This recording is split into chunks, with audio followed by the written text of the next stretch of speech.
Hello everyone, I am Shaista Ansari and today I am going to start present perfect tense. तो आज की इस video में मैं एक्सप्लेन करने वाली हूँ about the present perfect tense. तो प्रेजेंट परफेक्ट टेंस का रूल क्या होता है? इस टेंस में सबसे पहले यूज होता है सब्जेक्ट, देन इसमें हेल्पिंग वर्ब्स यूज होते हैं हैज और हैव एंड वर्ब की थर्ड फॉर्म प्लस ऑब्जेक्ट।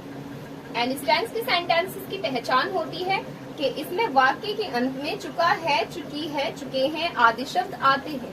जैसे कि हमारा फर्स्ट सेंटेंस है वह खाना खा चुका है, तो यहाँ पर इस सेंटेंस के लास्ट में यूज हुआ है ये चुका है वर्ड। तो इसको अब ट्रांसलेट करना स्टार्ट करते हैं। जैसे कि रूल हमने ऑलरेडी रीड कर लिया है कि इस टेंस के रूल में सबसे पहले सब्जेक्ट यूज होगा। तो सब्जेक्ट वो वर्ड होता है जिसके बारे में बात की जाती है। तो इस सेंटेंस में सब्जेक्ट होगा वह। अब यहाँ पर मेल की बात हो रही है या फीमेल की? तो इस सेंटेंस में यहाँ मेल की बात हो रही है। तो जब भी मेल की बात होती है वह के लिए यूज होता है ही। तो इस सेंटेंस का सब्जेक्ट हुआ ही। एंड अब हमें यहाँ पर हेल्पिंग वर्ब्स में से एक वर्ड यूज कर लेना है अकॉर्डिंग टू द सब्जेक्ट। जैसे कि यहाँ पर ही हमारा ये सब्जेक्ट सिंगुलर है, तो हमें हैज या हैव में से ओनली हैज को यूज करना होगा बिकॉज सिंगुलर सब्जेक्ट के साथ में हैज यूज होता है। तो यहाँ पर हम यूज करेंगे हैज। एंड अब हमें यूज करना होगा वर्ब की थर्ड फॉर्म को बिकॉज हैव हमें यूज नहीं करना, हेल्पिंग वर्ब हम ऑलरेडी ले चुके हैं। एंड वर्ब क्या होता है? तो सेंटेंस के अंदर वर्ब को कैसे देखा जाता है? वर्ब वो वर्ड होता है जब भी किसी सेंटेंस में किसी काम का करना या होना आता है, वो सेंटेंस का वर्ब होता है। अब यहाँ पर किस काम की बात की जा रही है? जैसे कि यहाँ पर खाने की बात की जा रही है। खा जो वर्ड है वो खाने से बनता है एंड उसको इंग्लिश में बोला जाता है ईट, लेकिन हमें वर्ब की यहाँ थर्ड फॉर्म यूज करनी है। तो ईट की थर्ड फॉर्म होगी ईटन। एंड उसके बाद हमें यहाँ सिंपली ऑब्जेक्ट यूज कर लेना है। तो ऑब्जेक्ट होगा इस सेंटेंस में खाना एंड इस खाने को बोलते हैं food. And in the next sentence तुम गाना गा चुके हो। तो नेक्स्ट सेंटेंस में यहाँ पर हमारा सब्जेक्ट होगा तुम, जिसको इंग्लिश में बोलते हैं यू। एंड यहाँ पर हमें यू के साथ हैज या हैव में से एक वर्ड यूज कर लेना है। तो यू के साथ में यूज होगा हैव बिकॉज यू के साथ हैव ही यूज होता है, हैज यूज नहीं होता। एंड उसके बाद हमें वर्ब की थर्ड फॉर्म यूज करनी है। तो इस सेंटेंस का वर्ब होगा गा। गा जो वर्ड है वो गाने से बनता है, जिसको इंग्लिश में बोलते हैं सिंग, बट हमें सिंग की थर्ड फॉर्म यूज करनी है। तो सिंग की थर्ड फॉर्म होती है संग। एंड उसके बाद हमें सेंटेंस में ऑब्जेक्ट यूज करना है। तो इस सेंटेंस का ऑब्जेक्ट होगा आ song.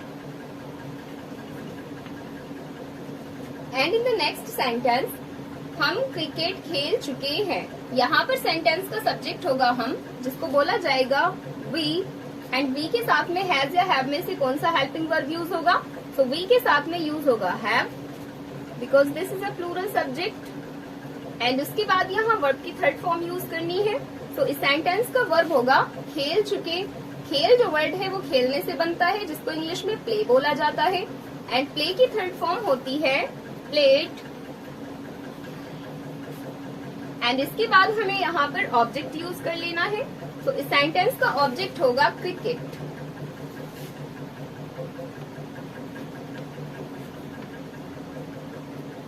And in the next sentence वह अपना पाठ याद कर चुका है। यहाँ पर ये सेंटेंस का सब्जेक्ट होगा वह, जिसको इंग्लिश में बोला जाता है ही। एंड हैज या हैव में से एक वर्ड यूज करना है अकॉर्डिंग टू द सब्जेक्ट। सो ही के साथ में यूज होगा has. And now we have to use here the third form of verb simply. And in this sentence, the word is this. So इस sentence के अंदर verb होगा याद करना, because यहाँ पर इस sentence में जो काम किया जा रहा है वो याद करने का काम किया जा रहा है। and याद करने को बोलते हैं learn, but हमें इस learn word की third form use करनी है, जो होगी learn it. एंड उसके बाद ऑब्जेक्ट यूज कर लेना है हमें। तो इस सेंटेंस का ऑब्जेक्ट है अपना पार्ट। तो अपना जो वर्ड होता है ना, अपना वर्ड के लिए ऑल सेंटेंसेस में अलग अलग वर्ड यूज होता है। ये अपना जो वर्ड है वो डिपेंड करता है सेंटेंस के सब्जेक्ट पर। तो सेंटेंस का सब्जेक्ट है ही के साथ में जब अपना वर्ड आ जाए तो उस अपना वर्ड के लिए यूज होता है हिज, एंड उसके बाद लिखेंगे lesser. And in the next sentence, वह अपना काम कर चुकी है, तो सेंटेंस का सब्जेक्ट होगा वह, एंड इसमें यहाँ पर फीमेल की बात की जा रही है। सो फीमेल में जब भी वह वर्ड होता है तो उसके लिए यूज किया जाता है शी, एंड इसके बाद एंड सब्जेक्ट के बाद हमें सिंपली हैज हब में से एक हेल्पिंग वर्ब चूज कर लेना है। तो शी के साथ में यूज करेंगे हैज, एंड इसके बाद हमें यहाँ वर्ब की थर्ड फॉर्म यूज करनी है। सेंटेंस में यहाँ पर काम करने की बात की जा रही है, तो काम तो करने को बोलते हैं डू, जिसकी थर्ड फॉर्म होती है डन, एंड यहाँ पर ये शी की बात की जा रही है।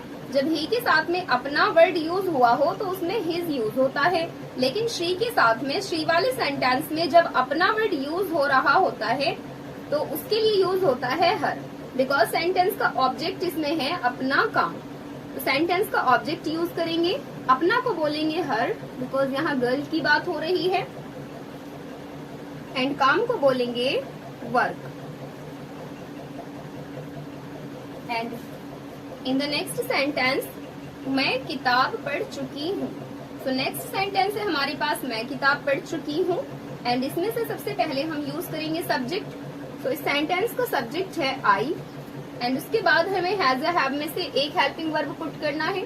तो आई के साथ में यूज होता है have, and now we have to use here the third form of verb, and इस सेंटेंस के अंदर वर्ब होगा पढ़ चुकी।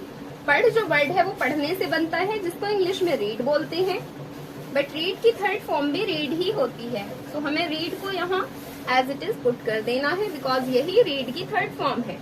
एंड उसके बाद हमें सिंपली ऑब्जेक्ट यूज करना है। तो इस सेंटेंस का ऑब्जेक्ट होगा किताब। किताब को बोलेंगे बुक, बुक को हम द बुक भी लिख सकते हैं। तो आज की इस वीडियो में ओनली इतना ही। आई होप आपको ये वीडियो पसंद आई होगी। अगर आपको ये वीडियो हेल्पफुल लगी हो तो प्लीज इस वीडियो को लाइक करें एंड इस चैनल को सब्सक्राइब करें।